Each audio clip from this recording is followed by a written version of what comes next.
Okay, so there are really, well, there are multiple ways to derive equations of motion, and that's what we're trying to do. The popular method, one of the methods which you might have learned in, if you took a first course in dynamics, then there's a thing called Newton-Euler's method, which basically uses a free body diagram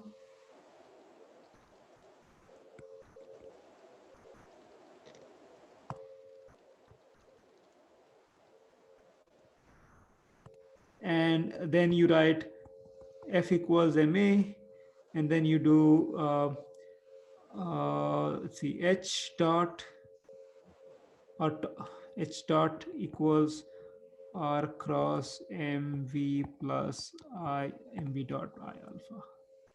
Should be f equals mv dot.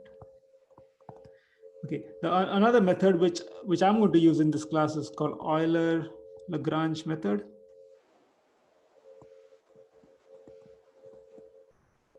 in which case there are no free body diagrams.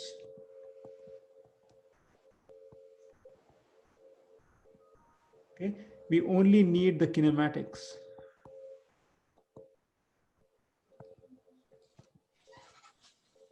And of course the mass matrix and so on, but the kinematics is the one we should do most work on. Then there are other methods like Keynes method, which I have no idea how that works, but there's other methods to do dynamics. So the one we'll focus on is Euler-Lagrange. Okay, we will actually, I'll show you after I talk about Euler-Lagrange and do simple calculations. I will actually show you how to derive these equations in MATLAB, so you don't have to do any work deriving the equations either. And that's what I would recommend. Okay, so let me give you the recipe to do Euler-Lagrange, to derive Euler-Lagrange equations.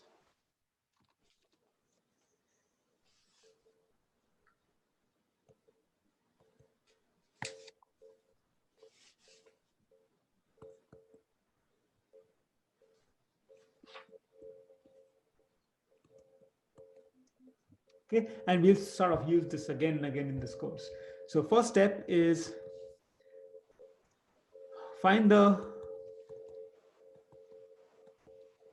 position of the center of mass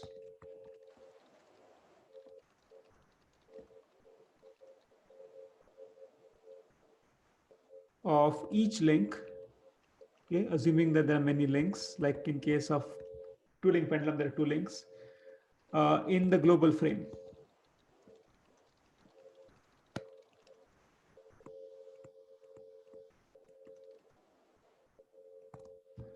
Okay, so once you get that, let's say that the positions x c0, y c0, where c is the center of mass. Then once you find the center of mass, find the velocity of the center of mass.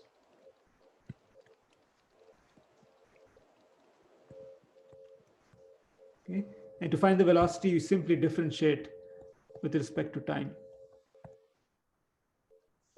where dot is d dt. Okay, so that's the first part. Second part is find the Lagrangian, where we'll use this symbol for Lagrangian. It's the it's some sort of L. It's T minus V. What is T? T is basically the kinetic energy.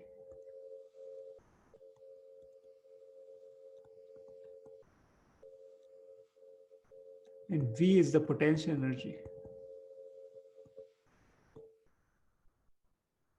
Okay, so what's the kinetic energy? Well, typically what you have is you have a rotational kinetic energy and you have translational kinetic energy. The translational kinetic energy is mass times velocity squared, and then the rotational kinetic energy is half inertia times omega I square. And then if you have m links or n links, you would go over all the links. That's how you get the total kinetic energy. If you want a potential energy, then you basically there are usually two types of potentials. One is gravity potential and another one is spring potential, and there could be other potentials too, but those are the most two common ones. So let's just sum over all the, sorry, I equals 1 to n mi gi, the gi is gravity, times the center of mass with respect to world frame, and that's you to sum over all the center of masses, plus 0.5, this is one part, 0.5, I'll write k times rp minus rp0, and I'll define them in a bit, rp0 square. This is the spring energy, and I need to sum it over all the springs. So let's say there are q springs. Okay, here rp is the stretched length and rp0 is unstretched length of the spring.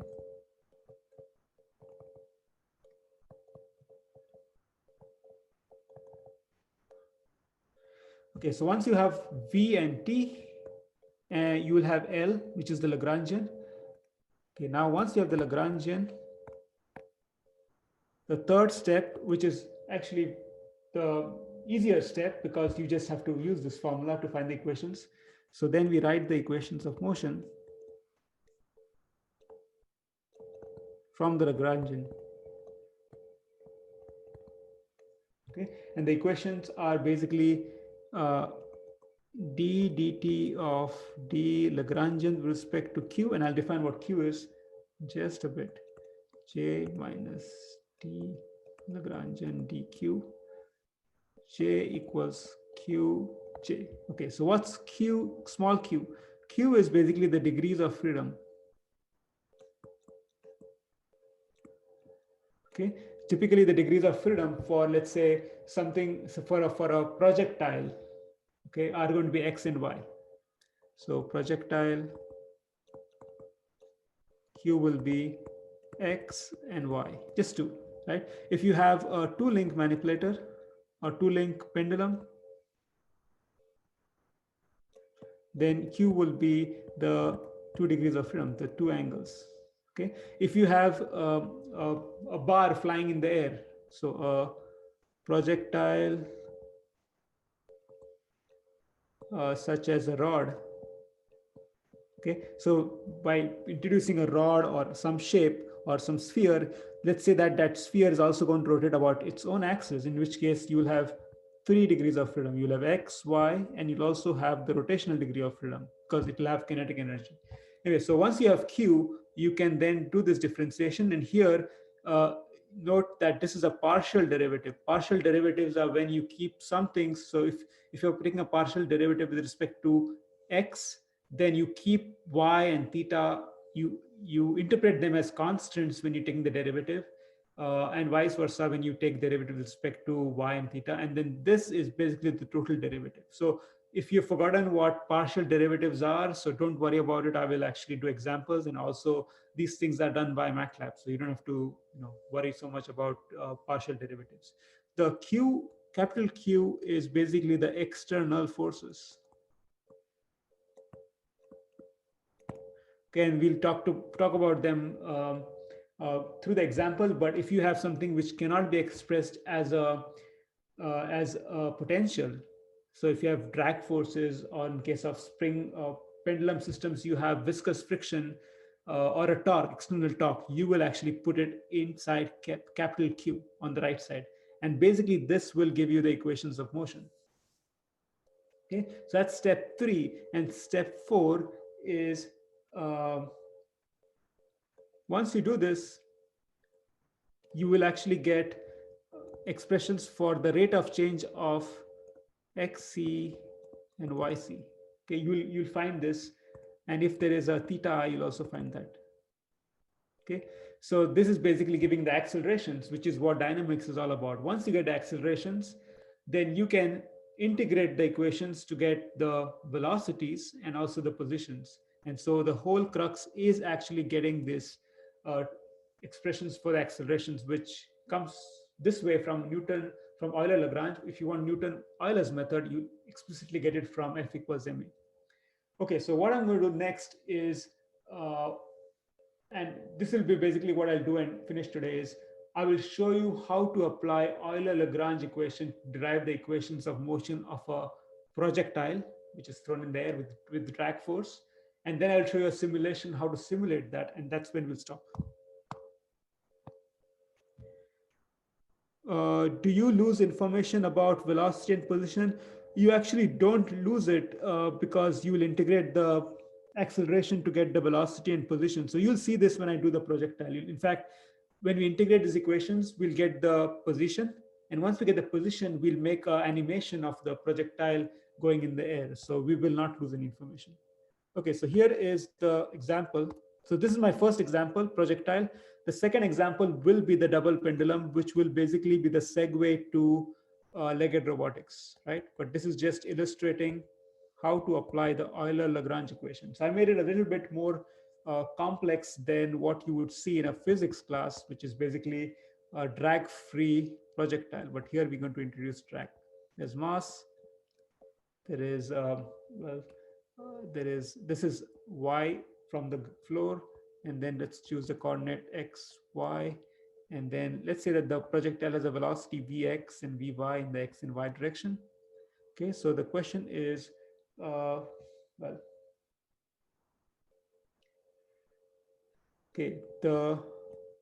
gravity is downwards. The projectile is subject to a drag force, okay, which is not shown in the figure, and the drag force is a vector, minus cv squared times v hat. Okay, so I've never really talked about vectors, but this is basically saying that f has two components: there's an x component, y component, and you show it with a bar, and this is basically the magnitude of the vector. And here we have what is known as a unit vector in the velocity direction. So this is a very standard model for the drag force, which is the drag force is proportional to the velocity squared, and the direction is given by the direction in which it's moving, which is in the case velocity. So let me expand this out for you. It's c v square, but v square is basically x dot square plus y dot square, where x and y are the x and y positions of the project at any given time. If you want to find the unit vector, you first write the velocity. So here, velocity in the x direction times the unit vector in I direction. So this is unit vector. And since it's a magnitude, I need to take the square root of the velocity, right? So x dot square plus y dot square. So if you actually simplify this, you should get c, since this is common, I can write x dot square plus y dot square times x dot along I. So that's one part of the drag force, which is along the x direction. And then there is minus c x dot square plus y dot square along the y direction. So that is my drag force. Okay, so the question is, find the equations of motion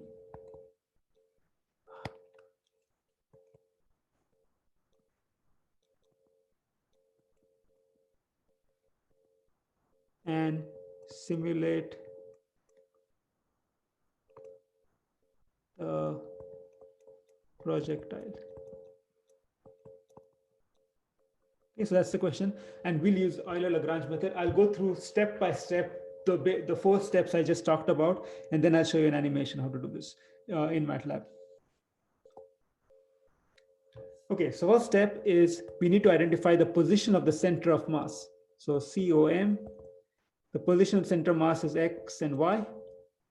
Okay, if it's a two-link pendulum, then that x is going to be in terms of L cosine, L sine, and so on. So it's not that complicated here, but when we do the double pendulum, you'll see how to write that. And we've actually already covered that in kinematics. So it's just a matter of applying what we did so far to the center of mass instead of the end effector positions. So then after finding the COM position, so that's position,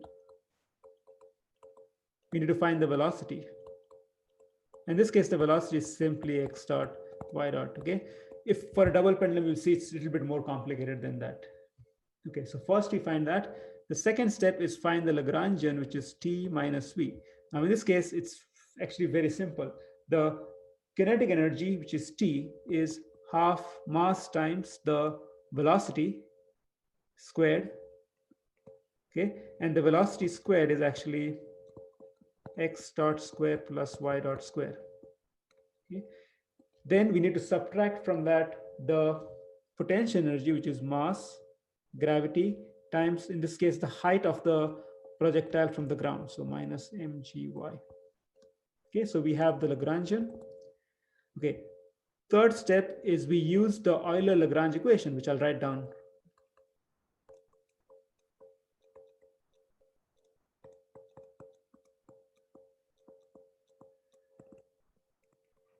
Okay, so let's see what q is. Small q is basically, in this case, is the degrees of freedom or the variables you need to express the motion of the projectile. So you can ask yourself, what do I need? For a two-dimensional problem, it's usually x, y, and theta. So in this case, there's an x, there's a y, and there's no theta. And the reason why there's no theta is because we assume that the particle doesn't have inertia, it doesn't rotate. So there's only x and y. So what I need to do is I need to write this formula now in terms of x and y. So I just break it down all possible steps so you can see how it actually comes, but you can skip writing down the expression. So here is L, it's half m x dot square plus y dot square minus mgy. I rewrote that. And then the first equation is d dt of dl times, since first variable is x, I need to write dx dot minus dl dx equals qj. And so in this case, the external force is the force in the x direction, which we wrote down, the drag force. So let's try to fill this up.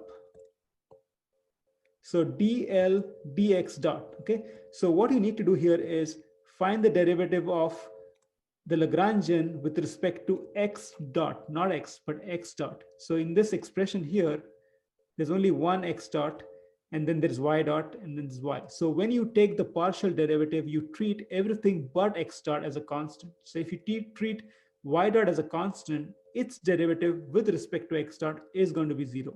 Same for y. So this will give me half m times the derivative of x dot squared with respect to x dot is going to be 2x dot. And then there'll be 0, and then there'll be 0 for the last part. So this is basically what is in this bracket.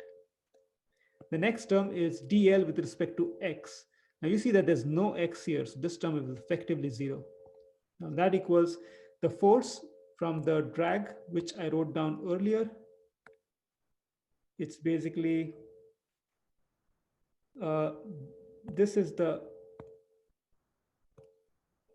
x component of the force. That's what I want to put there. So it is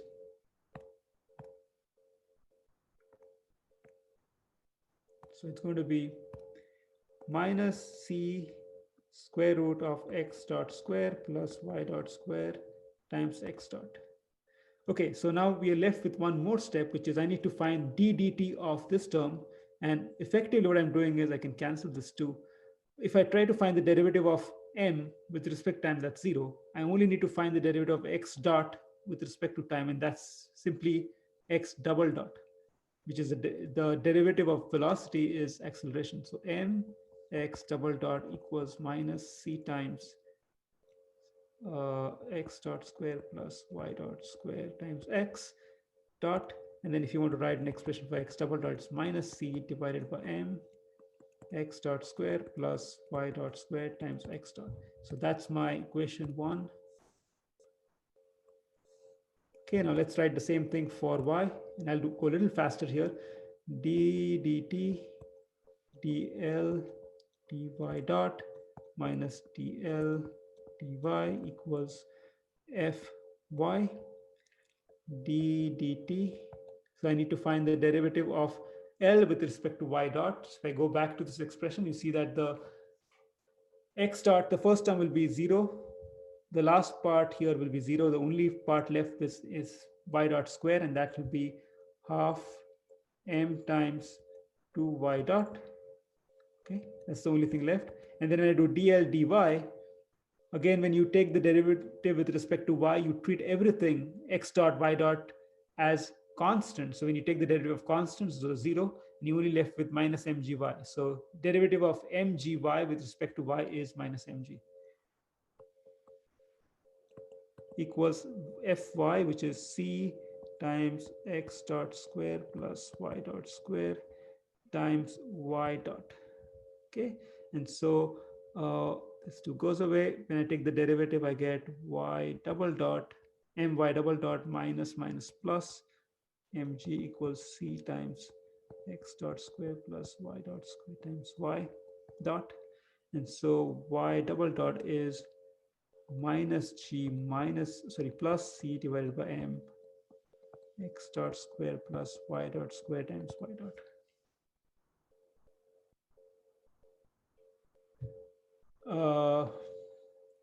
Let me see, I think I did a mistake here. This should be negative because the drag force is negative. Then it's right.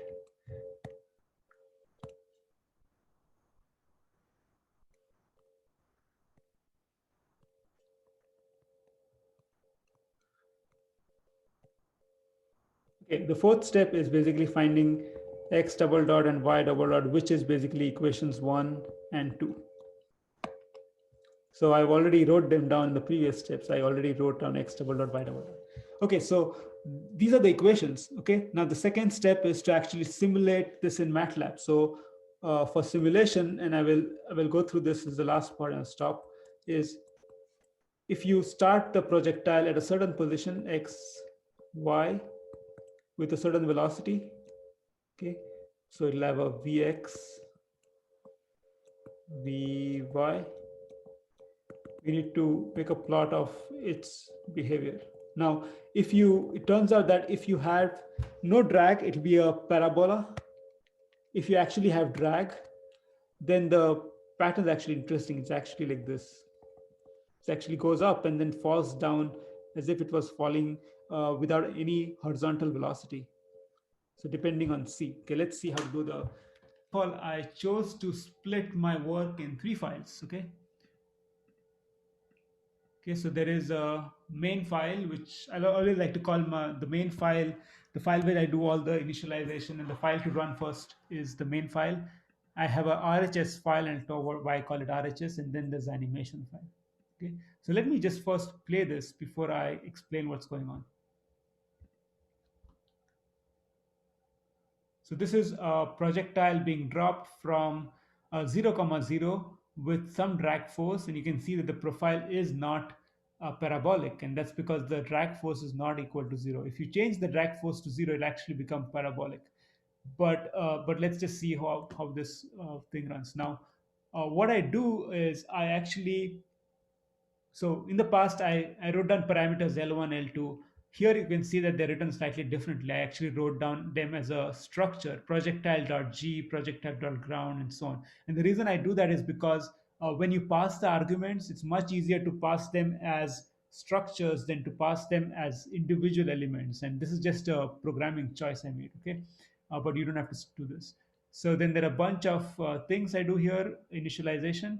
I specify initial position x0, y0, initial speed along the x-axis, along the y-axis. Now, this is something new, which is when you're trying to integrate the equations of motion, you have to use what is known as an integrator. Uh, if you remember, if you have a recollection, this is something which is normally taught in numerical method. There is a method called Runge-Kutta, which is basically a method of integrating the equations of motion using 4 steps. The other one, which is the most simple one, is called Euler's method, which is basically using one step integration. Okay, so you could write your own integrator, just like you would if you want to do f solve. Um, sorry, using Newton-Raphson to do the root finding. But I just don't recommend that. I just say just use the MATLAB solvers to do this. So the MATLAB solver which does integration is called ODE45. Okay, and you can actually search for help on that ODE45, how to call it, what it does, and so on. Okay, ODE45 is a non-stiff differential equations, medium order. Don't worry too much about these terms. We will not deal with a stiff system in this course. But then it also tells you how to use ODE45. Okay, ODE45 is an integrator. What arguments it needs is basically the right hand side of the equation. So I write it as RHS because if you remember, the formula for acceleration was x double dot equals something, y double dot equals something else. So what it needs is that right hand side. That's why I write it as RHS. And then we need to get the starting position velocity, which is now packed with q start. It's the position velocity, position velocity. This is just one way. I wrote it down as position x, velocity x, but you can write it as position, position, velocity, velocity. That's absolutely fine. Just be consistent in your usage. So ODE45 uses calls projectile RHS. And now if you go to projectile RHS, uh, besides loading the parameters, actually has something more than just what I wrote down. I actually have two equations, x double dot and y double dot, right?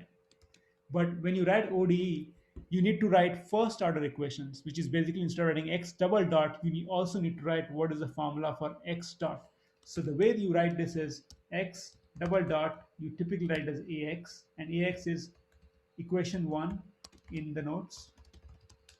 But then you also write x dot, which is uh, the velocity. So that is vx, and then y double dot, which is ay, which is equation 2 in the notes, and then there's y dot, which is vy.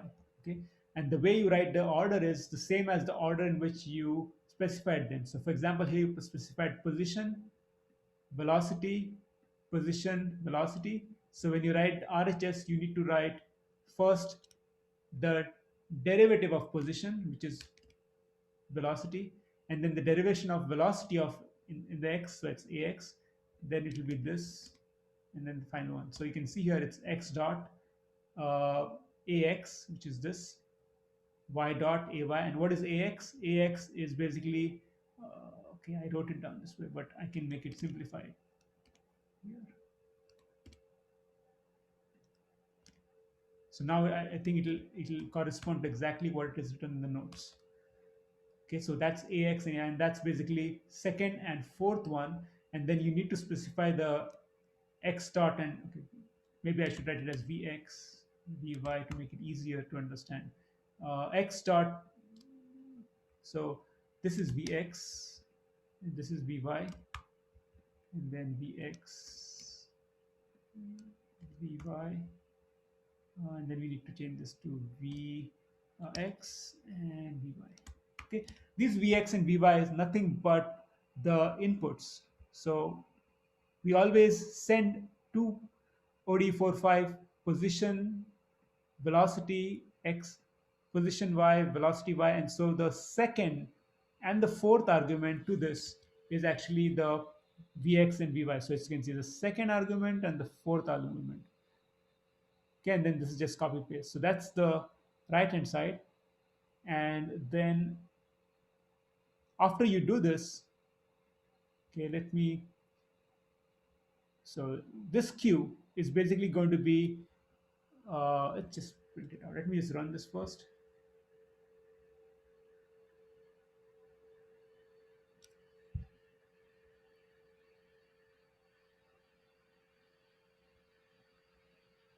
Okay, so the purpose I was doing this is to show you what q is. So if you write q, you'll see that q is a long list of variables, but essentially you see that there are four four columns. Okay, the first column corresponds to the position in the x, velocity in the x, position in the y, velocity in y. Okay, that's what we started with for. So if you see 100, it's precisely what it is, and then there's 0, that's precisely what this is, and then we wrote x0 dot, which is 100 times 10 pi divided by 3, and that's precisely what this is. And so this is basically giving you the position x, velocity x, position y, velocity y. And so once you get that, if you need to plot this, and that is basically in my animation, then you basically say, you basically just to plot the x position, this is the x, and that's the y position. And so you just put a red circle and you color it red and you give it a size of 10 and then show it. You just plot it again, keep plotting it uh, using time. So it's sort of like a flip book. If you want to make a moving picture, you basically draw whatever you want to do on a flip book, and then you just turn the pages, and that it looks like the thing is moving. It's exactly the same thing which is used here. You just go in time. Every time you make a different uh, plot, and then what you do is you say pause. You put a delay. The delay should be, I guess the pause is the one which puts a delay. So it gives you a pause for the time you specified here. I think it's about, see, the, the pause I specified here is 0.05. So it waits 0.05 seconds before it goes to the next frame and so on. Okay, so what I did was, there's a little bit more going on here. Actually, what I do here is I have something called interpolation. So what normally happens is when you do this simulations, you get like, let's say, 1,000 points. So if you take 1,000 points and you make a flip book and you try to show them slowly, they'll always look slow because there are too many points. So then what I do is I actually take this 1,000 points and make them into maybe 100 points by using this interpolation. So it basically linearly interpolates the values so that I only have few points and not 1,000 points or 2,000 points. So irrespective of how many points you get, it always generates fewer number of points, which I can then use for animation, because that's what this interp does. I also have this thing which is kind of neat, which is MATLAB gives you this option of writing a AVI file. So if you want to share things, the movie, then you can actually share it. And so what I did was, um, this, it's very easy to get it, but by just setting the movie right to one. So if you set movie right to one, it actually will produce a AVI. Okay, so you see it's a little different. The axes have not been shown, and that's because I instructed it to not show the axis when it's doing building an AVI file. So let the movie stop, and I'll show you where the file was generated. Okay, it stopped. Let me see where. Okay, so this is the folder. This is the folder where I generated where my code is. And so this was the file which was generated just now. And so if I open it, then it actually gives you the file. So this is how you can share your stuff if you want to make a movie. Okay, so I'll stop that. Um, and the code is buried inside animations. Basically, you start the movie object, you open the movie, and then each time you write a frame, you just write that frame to save the frame, and then once you're done doing it, you just close it. So I'll stop there. That's about it. I